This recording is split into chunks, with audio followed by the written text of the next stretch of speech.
शिवजयंतीनिमित्त आपल्या घरी मोठा भगवा ध्वज आणावा असा आदेश आमच्या विठूने दिलं आणि आमच्या विठूच्या आदेशाचं पालन तर होणारच होतं। त्याच्यामुळं आम्ही दोघंही जण बसस्टँडजवळ असणाऱ्या आपल्या संगम चौकाकडे निघालो। तर त्या ठिकाणी आम्ही गेल्यानंतर बघतो तर काय संपूर्ण बसस्टँडचा परिसर आणि संगम चौकाचा परिसर हा भगवामय झालेला दिसला।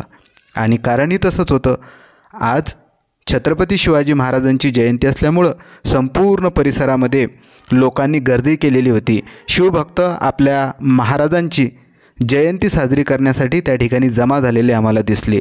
त्या ठिकाणी वेगवेगळी वेशभूषा करून महिला, मुली आणि छोटे आपले बालचिमुकले आलेले आम्हाला दिसले। काही मुलं त्या ठिकाणी वेगवेगळ्या त्यांना येत असलेल्या ज्या काही करामती असतील, मग ती तलवारबाजी असेल, त्याच्यानंतर दांडपट्टा असेल, ते पण त्या ठिकाणी फिरवताना आम्हाला दिसले। आणि सगळा जो संपूर्ण परिसर होता, हा परिसर आपल्या छत्रपती शिवाजी महाराजांना मानवंदना देण्यासाठी त्या ठिकाणी जमा झालेला आम्हाला दिसला।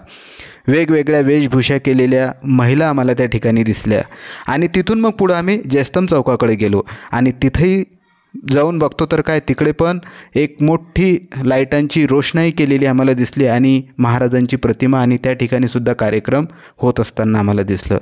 तर संपूर्ण बुलढाणा सिटीमध्ये मोठ्या उत्साहात महाराजांची जयंती साजरी झाली। आपण ऐका। परंतु भ्याडपणे पळून जाऊन या मराठी मुलखाचा स्वाभिमान गमावता कामा नये। अशा वाघिणीचा बाळासाहेब आपला पुत्र आणि मराठी मुलकाचा स्वाभिमान विजयी टिळा लावूनच परत